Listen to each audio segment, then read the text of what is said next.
Olá, boa noite. Pai e mãe são suspeitos de matar a própria filha recém-nascida em Dom Pedro. Após 20 dias internado, morre músico vítima de atropelamento na estrada de Ribamar. Em Miranda do Norte, polícia apreende droga avaliada em aproximadamente R$240 mil.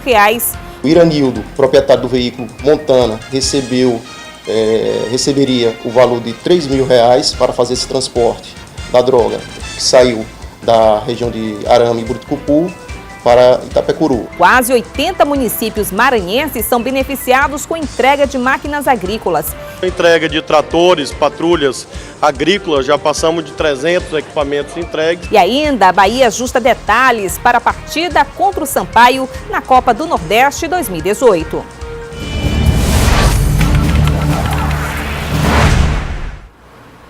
Um casal foi detido por suspeita na morte da própria filha na cidade de Dom Pedro, a 324 quilômetros de São Luís. De acordo com a polícia, a criança foi levada ao hospital pelos pais, mas já chegou sem vida. O bebê de apenas 2 meses morreu após ter sido supostamente espancado. Segundo a polícia do município, o crime teria sido praticado pelo pai, um adolescente de 17 anos. Eles apresentaram versões bastante contraditórias. A mãe disse que o pai levou a criança para o hospital e ela ficou em casa. Isso é um comportamento totalmente atípico para uma mãe que vê um filho, uma filha naquele estado, mandar os outros ficar em casa. A mãe ficaria desesperada e correria para o hospital. A polícia está investigando se a mãe tem participação no crime. Durante o depoimento, a jovem de 18 anos entrou em contradição e negou ter ajudado o pai no assassinato da filha. Não tenho nada, eu não tenho nada assim, a ver com a morte da minha filha. Eu amo a minha filha, eu nunca queria fazer uma coisa dessa com ela. Nunca, Deus me livre. Isso foi um descuido da gente, realmente a gente se descuidou muito, mas é tão pequenininha, eu amava tanto a minha filha, era tão linda ela. A Superintendência Estadual de Repressão ao Narcotráfico apresentou hoje 3 homens que foram presos com cerca de 300 quilos de maconha nas proximidades da cidade de Miranda do Norte. Todo o entorpecente apreendido foi avaliado em aproximadamente R$240 mil. O trio foi preso na BR-135 na altura de Miranda do Norte. De acordo com as investigações policiais, os 300 quilos de maconha prensada saíram de Buriticupu. A mercadoria seria comercializada em Itapecuru Mirim. Com base no depoimento dos mesmos, identificamos que o Raimundo Nonato receberia essa droga, a quem caberia fazer a distribuição na região de Miranda, Itapecuru, Vargem Grande, e que o Iranildo, proprietário do veículo Montana, receberia o valor de R$3 mil para fazer esse transporte da droga, que saiu da região de Arame e Buriticupu para Itapecuru. Enquanto que o Hamilton foi a pessoa que se encarregou de adquirir naquela região para vender para o Raimundo Nonato. O transporte do entorpecente estava sendo realizado por Hamilton Almeida, Raimundo Nonato Marques e Iranildo Pereira. Os 3 foram presos em flagrante. De janeiro até agora, 1.400 quilos de drogas foram apreendidos pela Senarc. Nesse período, 30 armas de fogo foram retiradas de circulação e 138 pessoas suspeitas de envolvimento com o tráfico foram presas. Todo o entorpecente apreendido foi avaliado em aproximadamente R$240 mil. 2 dos suspeitos já possuem condenações. Tanto Raimundo Nonato Marques como Iranildo Pereira cumpriram penas por tráfico de drogas. Agora os 2 retornam ao complexo penitenciário São Luís por praticarem o mesmo crime. Ao alcance e abrangência do nosso aplicativo WhatsApp, que é uma ferramenta que já dispomos há cerca de 1 ano e meio, em que frequentemente recebemos notícias formuladas por populares mesmo, a população confia no trabalho da Senarc, então vem rotineiramente encaminhando mensagem de texto, mensagem de voz, até vídeos recebemos. Você tem uma ideia, no ano passado a Senarc conseguiu tirar de circulação cerca de 1.500 kg de drogas, justamente nessa região de Itapecuru Mirim e Miranda do Norte, ou seja, justamente uma rota de tráfico que vai chegar até aqui em São Luís. Na noite de segunda-feira, um homem morreu após cair da moto em que estava, na Avenida dos Franceses, em São Luís. O condutor, identificado como Paulo André Santos Farias, teria batido com a cabeça em um poste durante a queda. 2 homens foram presos em Codó, suspeitos de praticar assalto. Um deles carrega uma bolsa plástica pós-cirúrgica e o outro faz hemodiálise. Eles foram identificados como Ronaldo Silva de Souza, de 22 anos, e Luiz dos Santos Rodrigues, reconhecidos através de filmagens de câmeras de segurança. Com a dupla foram apreendidos 3 celulares, R$300, além dos produtos dos assaltos praticados. Foi recapturado em Araioses José Valderi Coelho Evangelista, de 41 anos, que cumpria pena pelos crimes de estupro e latrocínio em São Luís. Ele tinha sido beneficiado com saída temporária do Dia das Mães. No mesmo período, foi preso suspeito de praticar lesão corporal contra a filha, mas estava em liberdade provisória. E a seguir, jovem morre vítima de atropelamento na estrada de Ribamar após 20 dias internado. E ainda, quase 70 municípios maranhenses são beneficiados com entrega de máquinas agrícolas.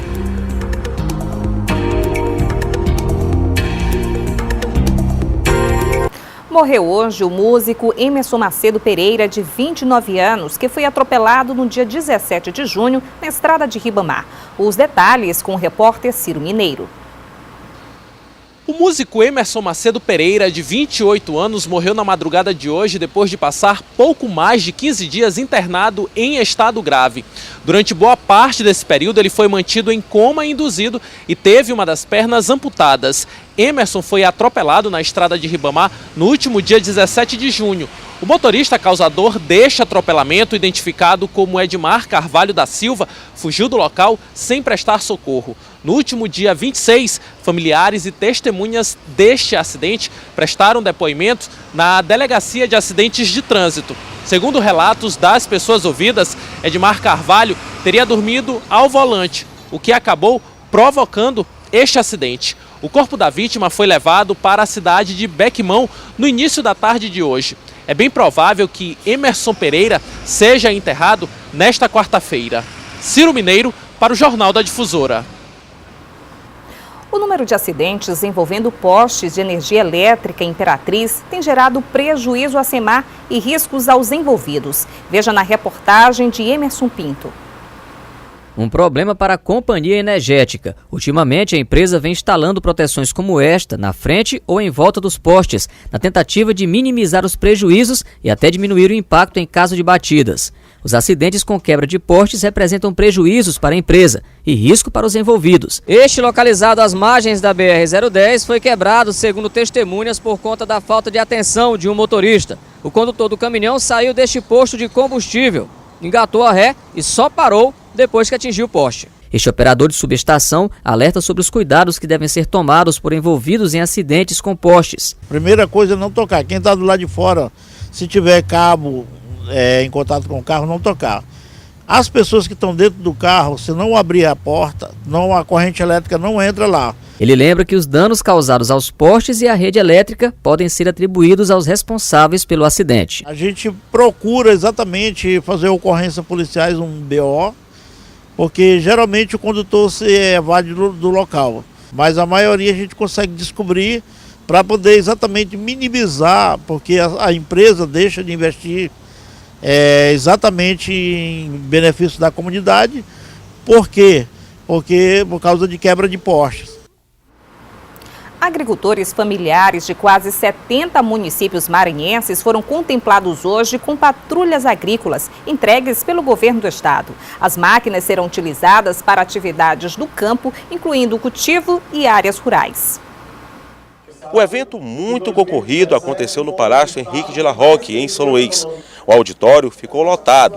Prefeitos, vereadores, secretários, deputados estaduais e federais participaram de mais uma solenidade realizada pelo governo do estado para a entrega de máquinas agrícolas. A agricultura familiar é um vetor fundamental para o nosso desenvolvimento. Tem sido um tema priorizado pelo nosso governo. Mediante ações de apoio à comercialização, de assistência técnica, de aprimoramento da estrutura e também entrega de equipamentos. Nesse caso, a entrega de tratores, patrulhas agrícolas, já passamos de 300 equipamentos entregues. Ao todo foram beneficiados 79 municípios maranhenses. Grande parte das patrulhas foram conquistadas graças a emendas parlamentares. Só no nosso mandato de deputado federal eu destinei 68 patrulhas agrícolas para a nossa agricultura familiar. Esse programa é um programa importante, você incentivar o pequeno produtor a ter as condições de poder fortalecer não só a sua produção para a sua sobrevivência, como também para o aquecimento da sua economia local. Durante a solenidade, as chaves das patrulhas foram repassadas às comitivas que vieram dos municípios do interior do estado, a capital São Luís, e também gestores da região metropolitana, que foram beneficiados com o maquinário. Para nós é uma política que está sendo implementada com muita força. Por decisão do prefeito, a gente tem feito realmente um trabalho grande na zona rural e essa parceria com equipamentos, com insumos, tem sido muito válido, porque nós estamos implementando uma política de produção na zona rural que está dando um resultado positivo. Desde 2015, o governo do estado já entregou 316 patrulhas agrícolas a vários municípios maranhenses, o que corresponde a um maquinário deste entregue a cada 4 dias. O programa Caminhos da Produção, desenvolvido aqui no estado do Maranhão, que é destaque nacional, foi lembrado durante a solenidade. O programa contribui com o setor da agricultura no Maranhão e alavanca a economia do estado. Projeto importante que fortalece a agricultura familiar, fortalece a produção, dar condições para que o pequeno produtor produza com tecnologia e com isso melhorar o sustento próprio e melhorar também assim a produção nas feiras e nos mercados dos nossos municípios maranhenses. E a seguir, suspeitos são mortos após assalto a Correios de Governador Nunes Freire. E ainda, a Bahia ajusta detalhes para a partida contra Sampaio na Copa do Nordeste 2018. 2 homens foram mortos hoje em confronto com a Polícia Militar na MA 106 em Governador Nunes Freire, a 180 quilômetros da capital.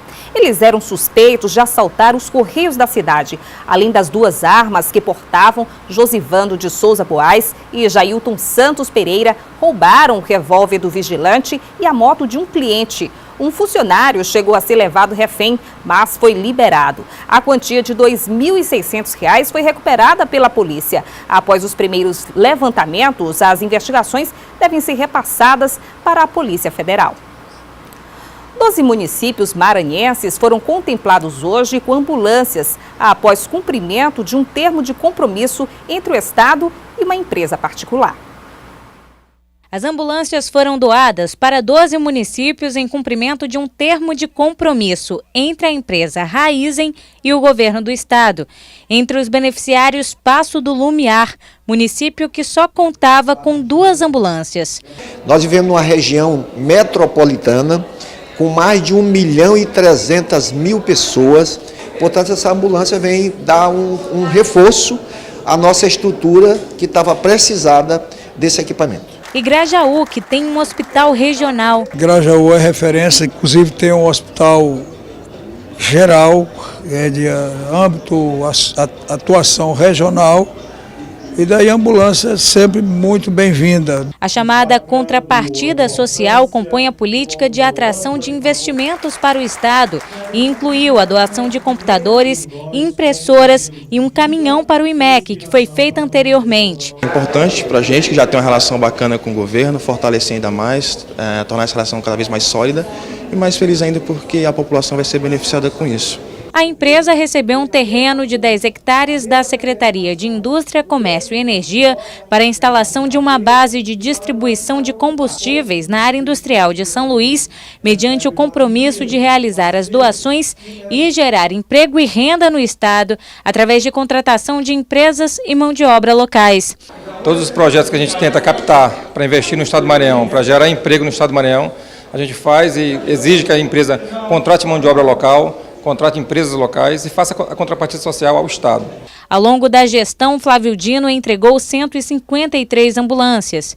É um ganho efetivo para que os munícipes dessas cidades possam dispor de melhor atendimento, as suas necessidades cotidianas, assim como também poderem, na eventualidade de haver uma urgência, uma emergência, ser transportados com segurança e velocidade para os hospitais regionais que o Estado mantém em todas as regiões do Maranhão. No auditório do Palácio dos Leões, além dos representantes dos municípios, vários secretários e deputados estaduais, além dos 2 pré-candidatos ao Senado da chapa governista, Elisiane Gama e o Everton, participaram da solenidade de entrega. Essas contrapartidas não só vão ajudar na questão da saúde, mas também ajudam a empresa a se envolver com as demandas da nossa comunidade. Parabéns ao governador Flávio Dino, secretário Simplício, que foi o articulador dessa importante conquista que foi essas ambulâncias agora entregues para esses municípios.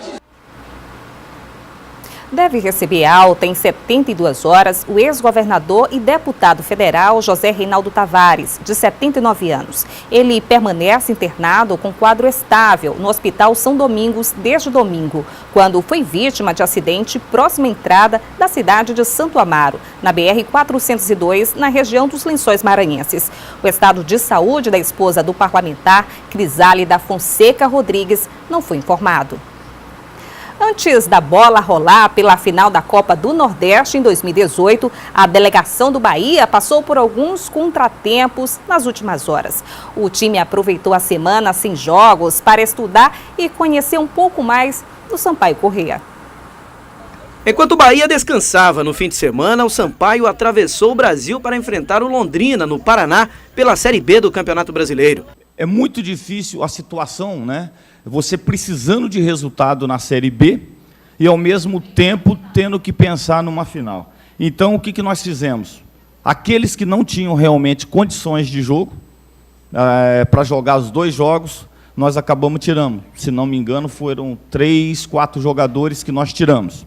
E durante o jogo, eu também fiz duas substituições pensando no jogo. Com a paralisação da Série A do Brasileirão durante a Copa, o foco do Bahia tem sido só o bicampeonato da Copa do Nordeste. O time aproveitou a semana sem jogos para estudar e conhecer um pouco mais o adversário. Eu posso dizer que é uma equipe muito aguerrida, uma equipe que briga bastante. Acho que a gente tem que entrar ligado nesse jogo. Se você olhar a Copa do Mundo, você vê seleções de alto nível tendo dificuldade para passar, tendo dificuldade para ganhar. Eu acho que hoje em dia não tem mais esse negócio de camisa. Eu acho que a gente tem que se impor. Eu falo sempre se impor porque é lá dentro de campo que vai decidir o campeão da Copa do Nordeste 2018. O retrospecto do Bahia jogando fora de casa tem sido positivo nos mata-matas da Copa do Nordeste. Venceu tanto o Botafogo da Paraíba quanto o Ceará na primeira partida. E depois só administrou empatando jogando em casa na Arena Fonte Nova. Só que do outro lado, terá pela frente um adversário que tem conseguido fazer o dever de casa. O Sampaio Corrêa venceu Vitória em São Luís por 3-0 e também venceu o ABC por 1-0, fazendo o oposto do Bahia, empatando quando joga longe de São Luís. O confronto pelo jogo de ida do Nordestão acontece amanhã no estado Castelão, a partir de 9h45 da noite. Lembrando que é transmitido ao vivo pela TV Difusora. E esse é o primeiro jogo da final da Copa do Nordeste, por isso vai ser imperdível. E você, é claro, precisa ir lá e acompanhar pela TV Difusora toda a transmissão desse jogo marcante, que devemos torcer pelo Sampaio Corrêa, o time do nosso Maranhão, o time que está representando o nosso estado na Copa do Nordeste. Obrigada pela sua audiência. Fique a seguir com o SBT Brasil. Uma boa noite para você e até amanhã. Até mais.